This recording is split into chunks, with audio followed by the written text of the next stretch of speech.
Hello guys, তো আমরা আগের দিনে কি পড়েছিলাম ভারতের ভূগোলের প্রতিবেশী দেশগুলো। ঠিক আছে, খুব ভাইরে ইম্পর্টেন্ট ক্লাস ছিল এটা। তার আগের দিনে ভারতের অবস্থান পড়েছি। আজকে আমরা করব একটি খুব ভালো খুব ইম্পর্টেন্ট একটা টপিক। ঠিক আছে, যেটা হচ্ছে ভারতের ভূপ্রকৃতি। খুবই ইম্পর্টেন্ট টপিক, কিন্তু এটা মনে রাখতে হবে তোমাদেরকে যে এই টপিক থেকে কিন্তু কোশ্চেন আসেই আসে। ঠিক আছে, এই টপিক থেকে কোশ্চেন আমাদের কিন্তু আসেই আসে, এটা মাথায় রাখতে হবে তোমাদেরকে। ঠিক আছে, ভারতের হ্যাঁ, তো আজকে ভূপ্রকৃতিতে আলোচনা করব। তো আমাদের আগের ক্লাসগুলো যদি না দেখে থাকো তো প্লিজ আগের ক্লাসগুলো দেখে নেবে, কারণ খুব ইম্পর্টেন্ট ক্লাস ওগুলো। ঠিক আছে, আমি তোমাদেরকে একটা প্রমিস করেইছি যখন ভিডিও শুরু করেছি। আমার চ্যানেলে আগেও ভিডিও হয়েছে অনেক, তো আমি তখন আর ভিডিও করিনি কারণ তোমাদের সেরকম সাপোর্ট পাইনি। ঠিক আছে, তো আমি একটা নিজেই চ্যালেঞ্জ নিয়ে আইছি আজকে, আজকের দিনে, যে তোমাদের মধ্যে যদি আমার এই ভিডিও একজনও দেখো, সে একজনেরও হেল্প হয়, তো আমি তাও ভিডিও করব। তোমরা সাপোর্ট করো আর নাই করো, আমি কিন্তু ভিডিও করেই যাব। ঠিক আছে, ডাব্লিউবি কেপি সিলেবাস আমি শেষ করবই, এটা আমি প্রতিজ্ঞা করেই নিয়েছি। তো এবার সাপোর্ট তোমাদের হাতে। যদি মন যায় তো চ্যানেলটা প্লিজ সাবস্ক্রাইব করবে, আর ভিডিও ভালো লাগলে লাইক কমেন্ট শেয়ারও করে দেবে। তো ভারতের ভূপ্রকৃতি নিয়ে দেখবো আমরা, ভারতের ভূপ্রকৃতি নিয়ে আলোচনা করবো আজকে আমরা। ভারতের ভূপ্রকৃতি তো একটি খুব, কিন্তু এটা বড়ো চ্যাপ্টার, আমি এখনও বলে দিচ্ছি, এটা খুবই বড়ো চ্যাপ্টার।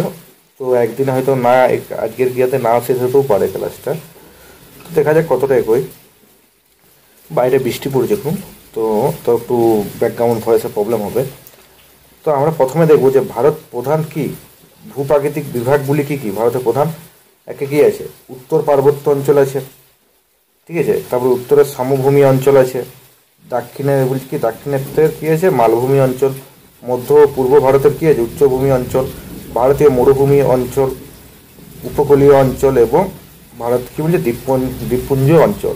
তো আজকে আমরা এই 7টা টপিক নিয়ে আলোচনা করব। ঠিক আছে, 7টি টপিকের মধ্যে হবে। তাহলে প্রথমে কি দেখবো আমরা, না উত্তর পার্বত্য অঞ্চল। প্রথম আমরা দেখবো উত্তরের পার্বত্য অঞ্চলটা। ঠিক আছে, তো এখানে থেকে আমরা একটাই ইম্পর্টেন্টগুলোই আমি খালি পয়েন্টগুলো তুলে ধরেছি। গাদা পয়েন্ট আছে এরকম, কিন্তু করতে গেলে গাদা পয়েন্ট পাবে, কিন্তু যেহেতু আমার হাতে আর বেশি টাইমও নেই, তো আমরা খালি ইম্পর্টেন্টগুলোই করবো। তো উত্তরের পার্বত্য অঞ্চলে কি আছে, হিমালয়, কারাকোরাম, লাদাখ পর্বতশ্রেণী নিয়ে গঠিত। তাহলে উত্তর পার্বত্য অঞ্চলে কি কি পর্বতগুলো পাচ্ছি আমরা, হিমালয় পাচ্ছি, কারাকোরাম পাচ্ছি, লাদাখ পাচ্ছি। ঠিক আছে, এরপরে যে হিমালয়, এই যে হিমালয়, তো হিমালয় নিয়ে আলোচনা করবো। হিমালয় পর্বতমালা নিয়ে ভেরি ভেরি ইম্পর্ট্যান্ট, প্রচুরবার কোয়েশ্চেন আইছে আমাদের state government plus central government থেকেও প্রচুর কোয়েশ্চেন দিয়েছে এখানে। তো আমি যখন কোয়েশ্চেন ভিডিও করবো তখন তোমরা হয়তো দেখতে পাবে সেগুলো। তো উত্তরে পশ্চিমের পামির গ্রন্থি থেকে নির্গত। তাহলে হিমবাহটা উত্তর পশ্চিমের পামির গ্রন্থি থেকে কিন্তু কি হয়েছে, নির্গত হচ্ছে। হিমালয় নির্গত হয়ে হিমালয় পর্বতশ্রেণী অর্ধচন্দ্রাকারে পশ্চিমে জম্মু কাশ্মীরের নাগা পর্বত পর্যন্ত কিন্তু চলে গেছে, নাগা পর্বত পর্যন্ত। এর বিস্তার কত আছে, হচ্ছে হিমালয়ের, না হচ্ছে কত, 8126 মিটার। ঠিক আছে, পূর্ব অরুণাচল প্রদেশের নাম চাবারোয়া। ঠিক আছে, 7756 মিটার পর্যন্ত কিন্তু এর বিস্তার। তাহলে মাথায় রাখতে হবে এটা, ক্লিয়ার। প্রায় 2500 কিলোমিটার দীর্ঘ স্থান জুড়ে অবস্থান করছে। এই হিমালয়ের জন্যই কিন্তু আমাদের ভারতের আবহাওয়া এরকম। ঠিক আছে, যে ঠান্ডা হাওয়াটা সে হিমালয়ের জন্য কিন্তু এখানে আসতে পারেনি, হিমালয়ে আটকে যায়। ক্লিয়ার। তো হিমালয় খুব একটি বিশাল ইম্পর্টেন্ট টপিক, এখানে আমি বলেই দিচ্ছি। এটা সেন্ট্রাল অ্যান্ড স্টেট গভর্নমেন্টের যে কোনো এক্সামের জন্য হিমালয় কিন্তু খুব ইম্পর্টেন্ট টপিক। উত্তরে দক্ষিণ হিমালয়ে বলছে প্রস্থ গড়ে প্রায় 250 থেকে কত 400 কিলোমিটার মতো। ঠিক আছে, বর্তমানে যে অঞ্চলটি হিমালয় পর্বতমালায় অবস্থান করছে সেখানে আজ দিকে প্রায় 7 কোটি, মাথায় রাখতে হবে এগুলো, কত বছর আগে, প্রায় 7 কোটি বছর আগে টার্সিয়ারি যুগে, ঠিক আছে, টেথিস মহীখাত বা কি টেথিস সাগর নামে এক অগভীর খাত ছিল। এক অগভীর গভীর লয় কোনো খাতটা, ঠিক আছে, খাত ছিল। কালাক্রমে এই সমুদ্রটি উত্তর বলছে কি আয়ারল্যান্ড এবং দক্ষিণ গোলওয়ার্ল্যান্ড মালভূমির চাপে হিমালয় পর্বতমালায় সৃষ্টি হয়েছে। তাহলে এগুলোর চাপেই এই আমাদের অগভীর এই খাতটা তৈরি হয়েছিল। ক্লিয়ার। এবার দেখি, এটা হিমালয় পর্বতমালা হলো নবীন ভঙ্গির পর্বতশ্রেণী। ভেরি ভেরি ইম্পর্ট্যান্ট, হিমালয় পর্বতমালাটা নবীন ভঙ্গির পর্বতশ্রেণী। পৃথিবীর, ঠিক আছে, এবারে একটা দেখছি আমরা পৃথিবীর কি বলছে নবীনতম পর্বতশ্রেণীর মধ্যে হিমালয় অন্যতম বটে। ক্লিয়ার? নোট কি আছে, আরাবলী পর্বতশ্রেণী হলো পৃথিবীর তথা ভারতের প্রাচীনতম ভঙ্গিল পর্বত। তাহলে আরাবলী পর্বতটা কি, আরাবলীটা হচ্ছে পৃথিবীর তো প্রাচীনতম বটে, প্লাস ভারতেরও প্রাচীনতম বটে। ক্লিয়ার? এবারে হিমালয়ে কি ফসিল দেখা যায়, ফসিল, ফসিল মানে আমরা জানি যে এটা জীবাশ্ম বলে। ঠিক আছে, হিমালয়ে কি পাওয়া যায়, সিনটেক্সিয়াল বাঘ দেখা যায়, সিনটেক্সিয়াল বাঘ, যেটা কি মানে ছুচালো বাঘ, ছুচালো বাঘ দেখা যায়। ক্লিয়ার?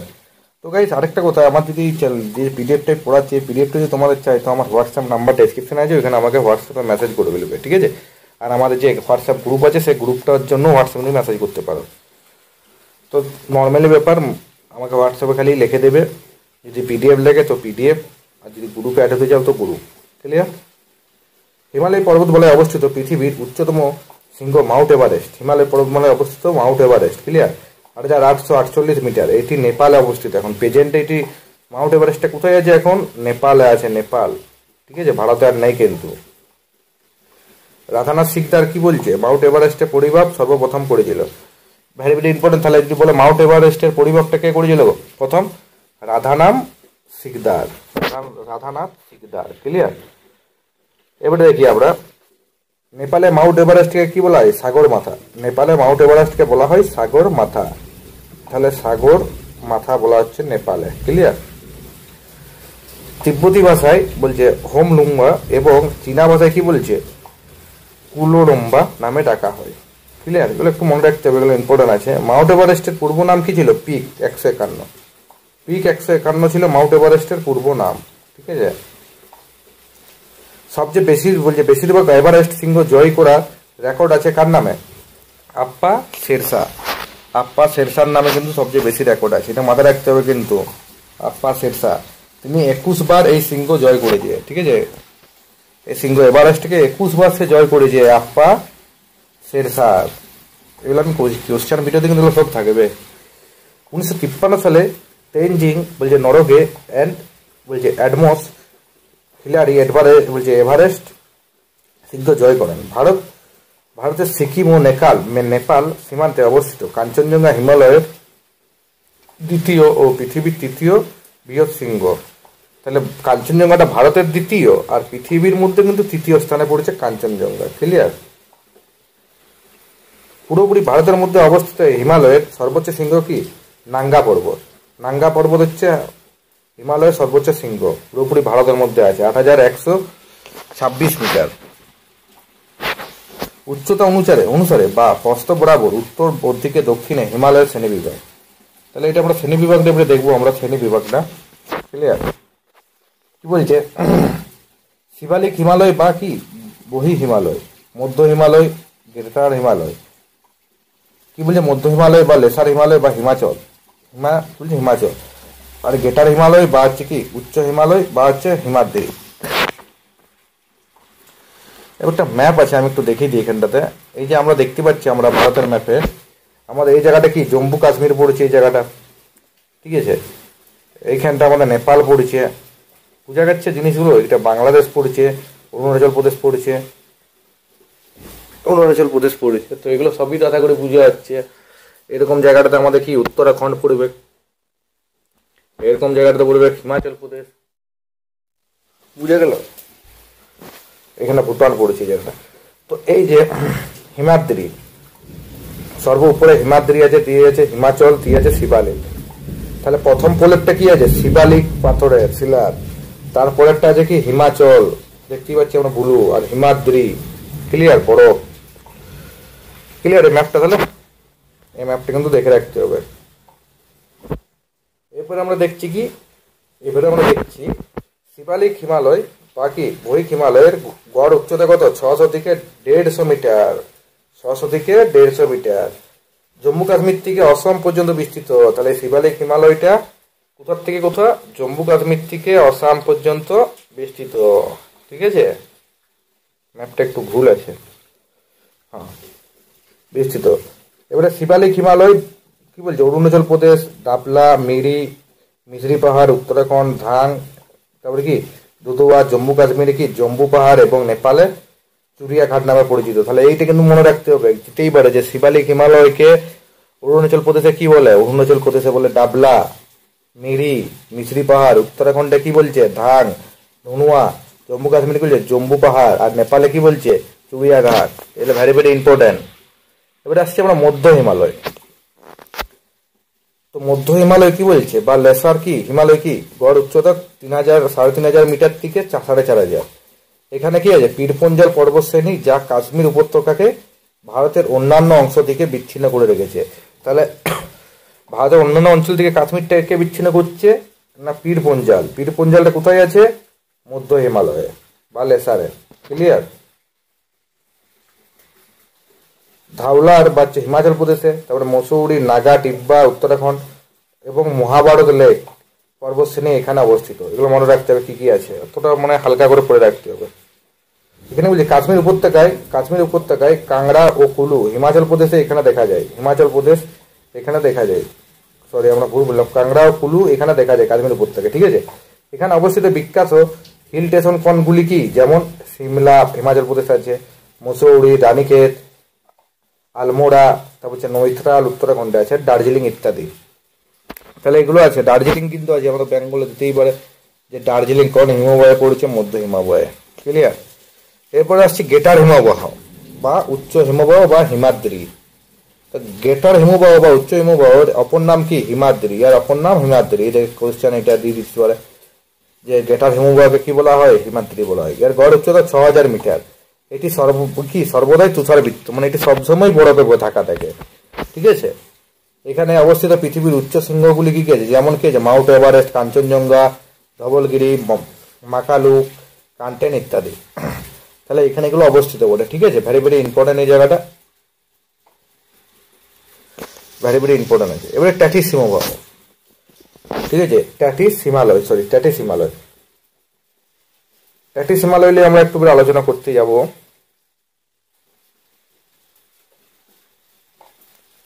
তো দেখি এবারে হিমাদ্রির উত্তরে ট্যাটিস বা তিব্বত হিমালয়ে অবস্থিত। তাহলে হিমাদ্রি আছে, গেটার হিমবাহ আমরা বলছি হিমাদ্রির উত্তরে ট্যাটিস তিব্বত হিমালয়ে অবস্থিত। এটি একটি বিশাল মালভূমি অঞ্চল। কি অঞ্চল? এটা একটা বিশাল মালভূমি অঞ্চল। ট্যাটিস হিমালয়ের সর্বোচ্চ অংশের নাম কি? লিওপারগেল। ভেরি ভেরি ইম্পর্টেন্ট, লিওপারগেল। এবার বলছে কি, শিবালিক ও হিমাচলের হিমবাহর মধ্যবর্তী অংশে অনেক সমান্তরাল ও প্রশস্ত উপত্যকা দেখা যায়। এদেরকে দুন বলে। তাহলে দুন বলে, যেটা কি দেরাদুন আমরা নাম শুনেছি। তাহলে কিটাকে বলছে সেটা বুঝে গেলাম আমরা। এবারে বলছে, খালি হলুদ দাগটা পড়েছি, পর্বতের উঁচু অংশে অনেকগুলি হ্রদ বা তাল আছে। পর্বতের উঁচু অংশে কি আছে? তাল আছে বা হ্রদ আছে। ঠিক আছে? এবারে কি বলছে, শ্রীনগরের দক্ষিণে প্রায় 10,000 কিলোমিটার বিস্তৃত পীরপঞ্জল পর্বতশ্রেণী 3,500 থেকে কি 5,000 মিটার কাশ্মীরে উপত্যকাকে ভারতের অন্যান্য অংশ থেকে বিচ্ছিন্ন করে দিয়েছে। ঠিক আছে? আমরা পড়েছি পীরপঞ্জাল পড়েছি, কেবলমাত্র বনিঢাল বা হচ্ছে জহল এর উচ্চতা মাথায় রাখতে হবে। ভেরি ভেরি ইম্পর্টেন্ট, উচ্চতাগুলো কিন্তু মাথায় রাখতেই হবে আমাদেরকে। ঠিক আছে? পীরপঞ্জাল ও কি বলছে, বুলদুপীর প্রভৃতি গিরিপথগুলি দিয়ে নিসর্গ সৌন্দর্যের জন্য পৃথিবী বিখ্যাত কাশ্মীর উপত্যকায় প্রবেশ করা যায়। তাহলে কি জন্য কাশ্মীরটা পৃথিবী বিখ্যাত? না এইগুলো আছে বলেই তো কাশ্মীরটা পৃথিবীতে হচ্ছে ইম্পর্টেন্ট এত। এই জন্য তো পাকিস্তানের সাথে কাশ্মীর নিয়ে আমাদের ইন্ডিয়ার ঝামেলা হয়। ঠিক আছে? যেটা আমাদের ইন্ডিয়ান স্টেট বটে, আমাদের ইন্ডিয়ান সেটা পাকিস্তান চাই যে যুদ্ধ অবস্থি করে আমরা কবজা করবো, কিন্তু সেটা তো হবে না। জজিলা পাস কি উচ্চতায় এত নামে গিরিপথটি কি দিয়ে শ্রীনগর থেকে লাদাখের রাজধানীতে যাওয়া যায়। ঠিক আছে? এটা মাথায় রাখতে হবে, লাদাখের রাজধানী যাওয়া যায়। লে শহর থেকে বলছি কি সাসর গিরিপথের মধ্য দিয়ে চীনে যাওয়া যায়। ঠিক আছে? এগুলো মনে রাখতে হবে, কি করে চীনে যাওয়া যায়, কি করে লাদাখে যাওয়া যাচ্ছে। এবারে আসছি আমরা পূর্ব হিমালয়। এবারে আমরা কি হিমালয় ঢুকবো? এবারে ঢুকছি আমরা পূর্ব হিমালয়। ঠিক আছে? তো সিঙ্গালীলা পর্বতশ্রেণী, দেখি সিঙ্গালীলা পর্বতশ্রেণী দার্জিলিং এর অংশের উচ্চতম শৃঙ্গ হলো কি সান্ডাকুপ এত মিটারের। কাঞ্চনজঙ্ঘা শৃঙ্গটি অবস্থিত, কাঞ্চনজঙ্ঘা যেটাকে আমরা কি বলি K2 বলছি।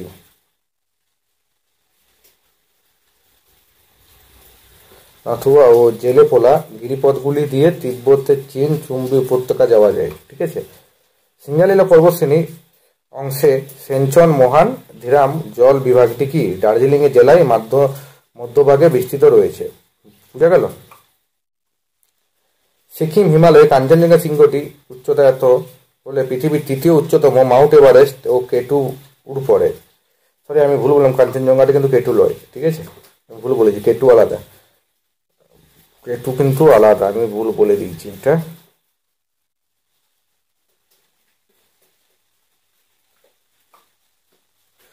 ভারতের মধ্যে অবস্থিত হিমালয়ের সর্বোচ্চ শৃঙ্গ হলো কি কাঞ্চনজঙ্ঘা, কারণ K2 কারাকোরাম পর্বত শ্রেণীর, ঠিক আছে, K2 কারাকোরাম পর্বত শ্রেণীর উচ্চতম শৃঙ্গ, সর্বোচ্চ শৃঙ্গ যন্ত্রা। এবার কারাকোরাম পর্বত শ্রেণীতে ঢুকবো আমরা। কি শ্রেণী? কারাকোরাম পর্বত শ্রেণী।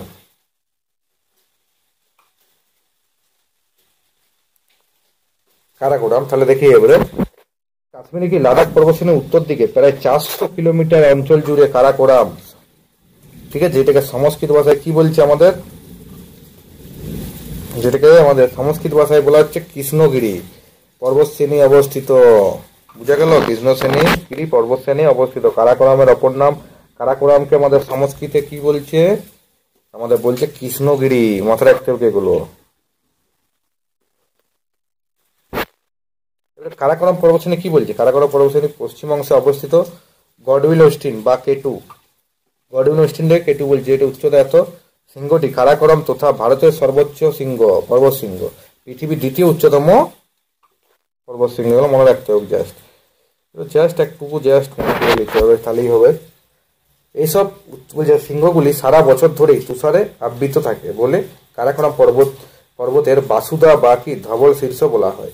কারাকোরাম পর্বতে অনেকগুলো কি বিশালাকৃত হিমবাহ আছে, এর মধ্যে সিয়াচেন হিমবাহটির দৈর্ঘ্য হচ্ছে 76 কিমি, হলো ভারতের দীর্ঘতম হিমবাহ, ঠিক আছে। এই রিমো এই হিমবাহটি থেকে কি সিন্ধু নদের সিওকে উপনদীটি উৎপত্তি হয়েছে, সিন্ধু নদীটা উৎপত্তি হয়েছে রিমো থেকে, যেটা আমাদের পেহেলগাঁও অ্যাটাকের সময় সিন্ধু চুক্তি যেমন ইন্ডিয়া বাতিল করে দিয়েছিল, সেই জিনিসটাই বলতে চাইছে, ঠিক আছে। এবারে আছে অক্সাই চীন, মানে অক্সাই চীন বলতে কি আমাদের ভারতের কিছু অংশ যেমন তিব্বতটা কি করেছে, পাকিস্তান বলছে চীন অ্যাটাক মানে দখল করে রেখেছে অক্সাই চীন থেকে। তো কারাকোরাম পর্বত শ্রেণীর পূর্ব দিকে অক্সাই চীন নামে একটি পর্বত বিশিষ্ট উচ্চ মালভূমি, যেটা গড় উচ্চতা হচ্ছে এত আছে। তবে এই অঞ্চলটিকে কি চীন এত সালে দখল করে রেখেছে। 1962 যুদ্ধ হয়েছিল ভারতের চীনের সাথে, 1962-তে মনে রাখতে হবে, 1962-তে যুদ্ধ হয়েছিল হিন্দু চীনের সাথে। তো তখন যখন যুদ্ধটা হয়, সেই যুদ্ধে অক্সাই চীনটাকে দখল করে নিয়েছিল, আমাদের এই চীন দখল করে নিয়েছিল, ঠিক আছে। এবারে লাদাখ পর্বত শ্রেণী দেখবো আমরা। তো লাদাখ শ্রেণীটা এবারে দেখার পরে আমরা চলে যাব লাদাখে। তো লাদাখ পর্বত শ্রেণী, এই অঞ্চলে লাদাখ মালভূমিটি কি হলো ভারতের সর্বোচ্চ মালভূমি। এটি কি শীতল মরুভূমি নামে পরিচিত। তাহলে একটা জিনিস মাথায় রাখতে হবে, মরুভূমি তো গরম হয় আমরা সবাই জানি। ভারতের মরুভূমি কোথায় আছে? রাজস্থানে আছে থর মরুভূমিটা আছে, ঠিক আছে,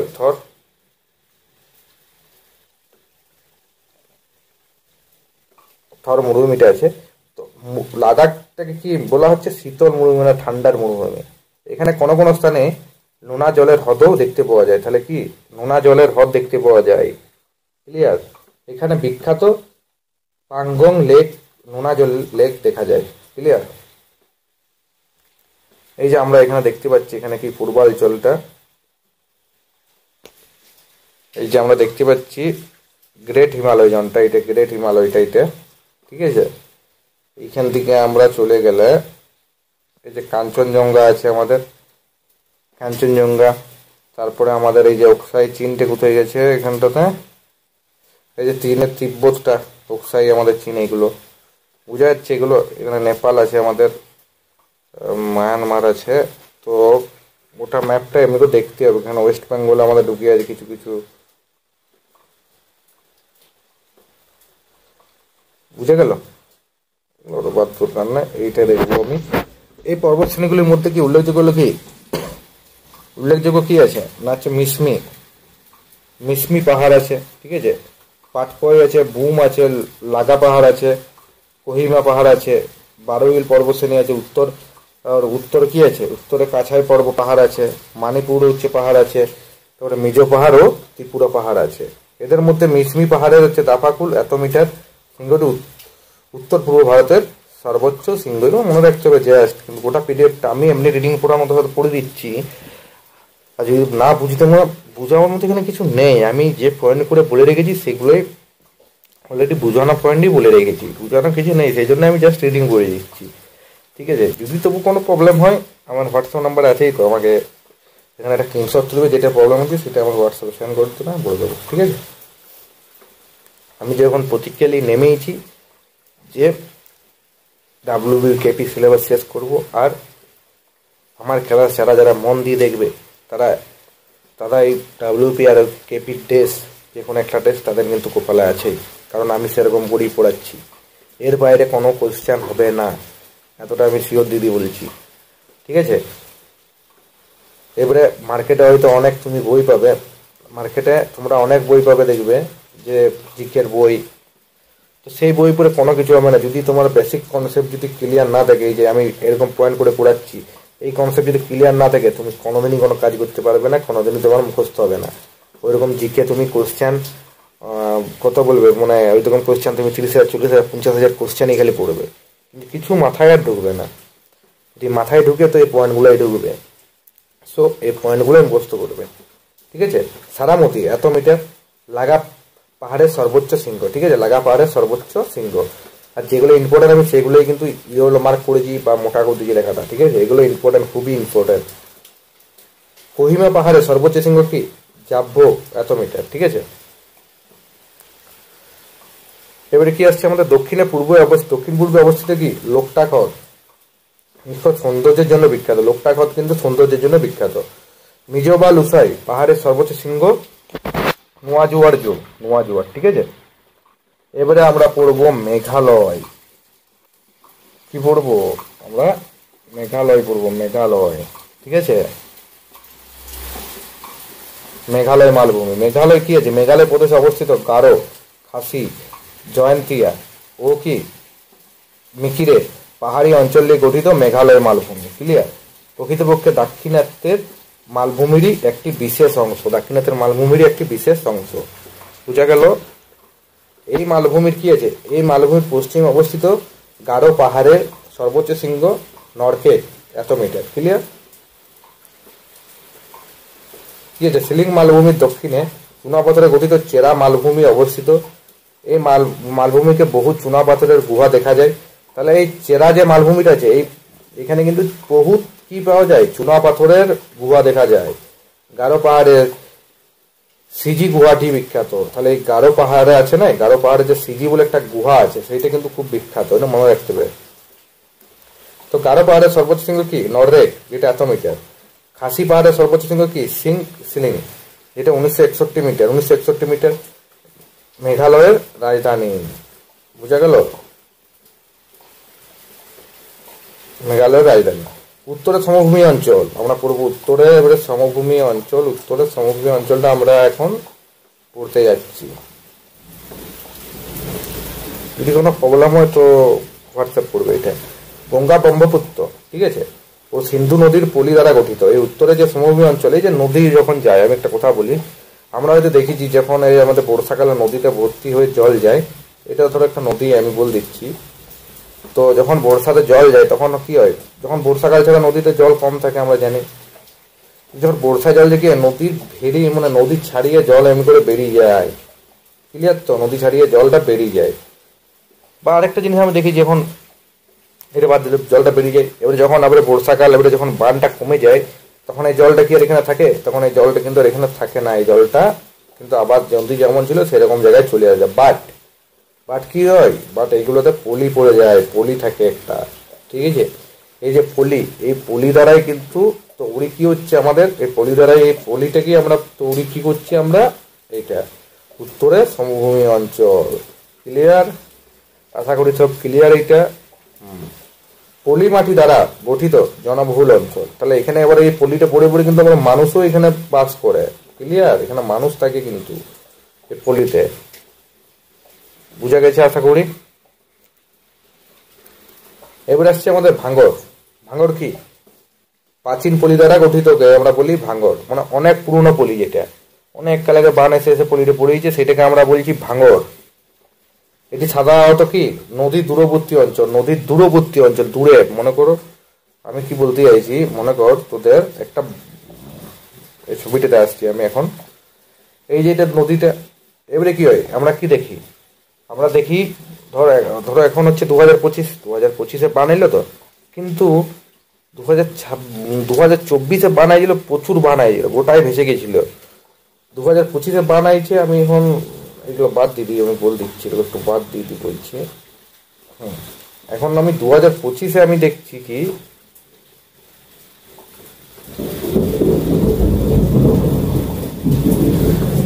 2025 আমার এতটা পর্যন্ত বান আইছে, আমাদের এতটা পর্যন্ত এরকম করে করে করে করে করে করে বান আইছিল 2025 এই কম, ঠিক আছে।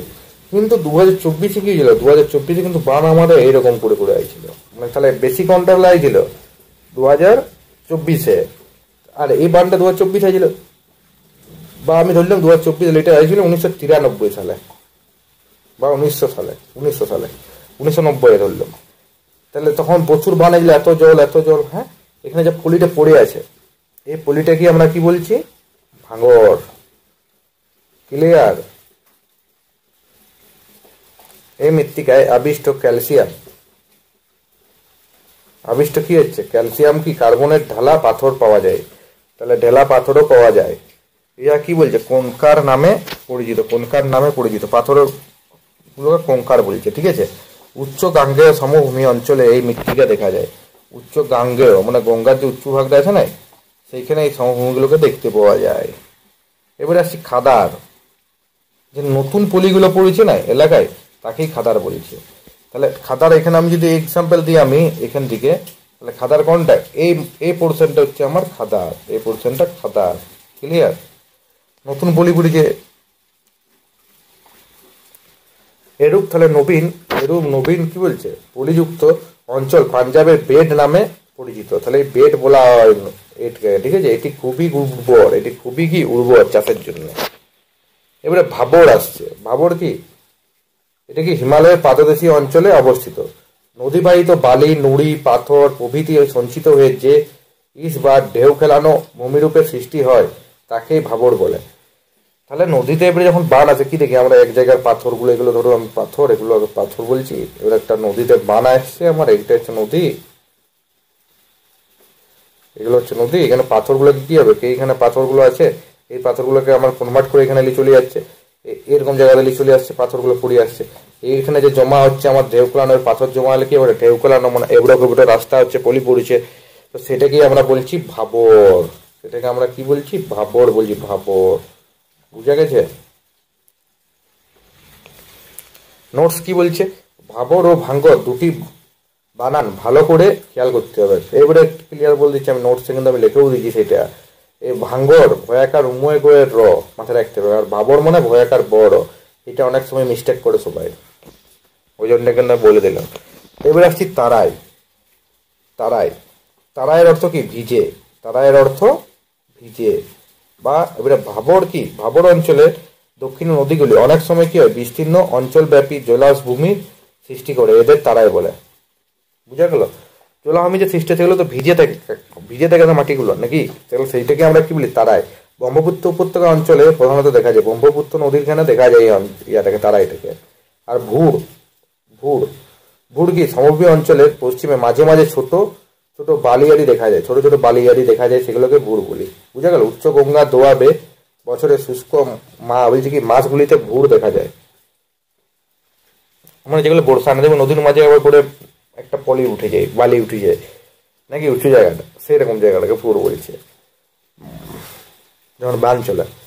কাউর বা হচ্ছে তাল, বিহার রাজ্যে গঙ্গার সমান্তরালে বেশি কিছু জলাভূমি দেখা যায়, বেশি কিছু, ঠিক আছে। এগুলি উত্তর বিহারে কাউর বা দক্ষিণ বিহারে তাল নামে পরিচিত। বুঝা গেল? কাউর বা তালটা তাহলে কাউর কোথায় পরিচিত? কাউর হচ্ছে উত্তর উত্তর বিহারে কাউর বলছে, আর দক্ষিণ বিহারে তাল বলছে। এই আমরা দেখতে পাবো জলসেচের ফলে অনেক জায়গা ক্ষরীয় ও লবণাক্ত মাটির সৃষ্টি হয়। তাহলে জলসেচ যখন করছি আমরা, সেচে লাগাচ্ছি বলিনি, তো তখন ক্ষরীয় লবণাক্ত মাটির সৃষ্টি হয়। রেহ কোলার বলছে উর্বর নামে পরিচিত। উত্তরপ্রদেশ ও পাঞ্জাবে এরূপ মাটি দেখা যায়। এরূপ মাটি উত্তরপ্রদেশ আর পাঞ্জাবে দেখা যায়। এবারে সে পাঞ্জাব হরিয়ানা সমভূমির উত্তরে শিবালিক বলছে পর্বত সংলগ্ন অঞ্চলে নদীর দ্বারা ক্ষয়কার্যের ফলে সৃষ্টি ভূমিকে বলে। মানে একটা মনে করে এরকম একটা পাহাড় আছে না, যদি আমরা নদী যাই এদিকে, তাহলে নদী কি করবে? নদী তার কিন্তু পাহাড়টাকে আস্তে আস্তে খুঁড়ি খেয়ে দিবে। বুঝা গেল? এইরূপ এগুলি পরবর্তীকালে গালি সৃষ্টি করে।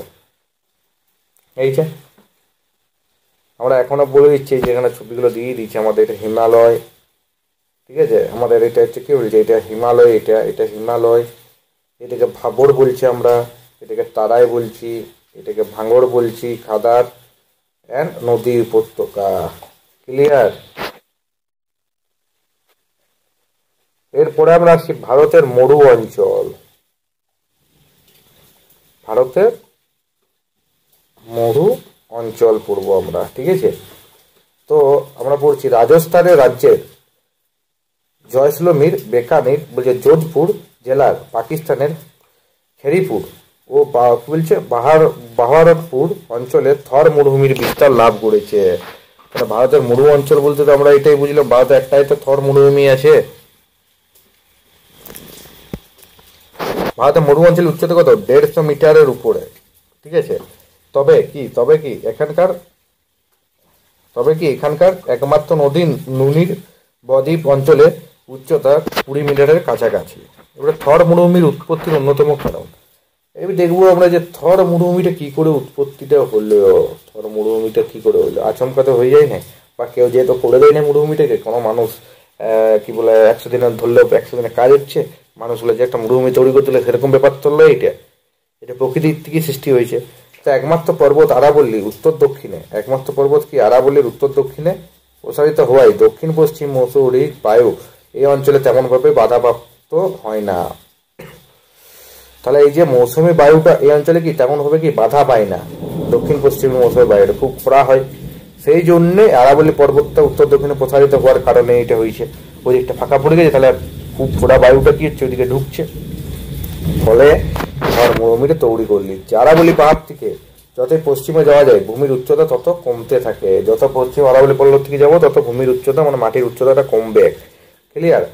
আরাবল্লী পর্বতের একটি খাঁজের মধ্যে অবস্থিত সম্বর হ্রদটি মরু অঞ্চলের সবচেয়ে বড় হ্রদ। সম্বরটা কি মরু অঞ্চলের সবচেয়ে বড় হ্রদ। ক্লিয়ার? এবারে কি বলছি আমরা, বলছে দেখি মরুভূমির মধ্যে কোথাও পশম দেখা যায়। পশমের কাছাকাছি জায়গাগুলো ভূমি কিছুটা উর্বর বলে এখানে খেজুর, পাম জাতীয় গাছ তৃণভূমি জন্মায়। আমরা দেখিনি মরুভূমিতে গাছ জন্মিছে, মরুভূমিতে গাছ হয়, পনিমনসা গাছটাগুলো হয় আর হয়। তো কোনখানটাতে হয় এটা? এখানটা কোথায় হয়? এটা পশমন দেখা যায় বলেছি, না পশমনের কাছাকাছি জায়গা হলো কি কিছুটা উর্বর হয়।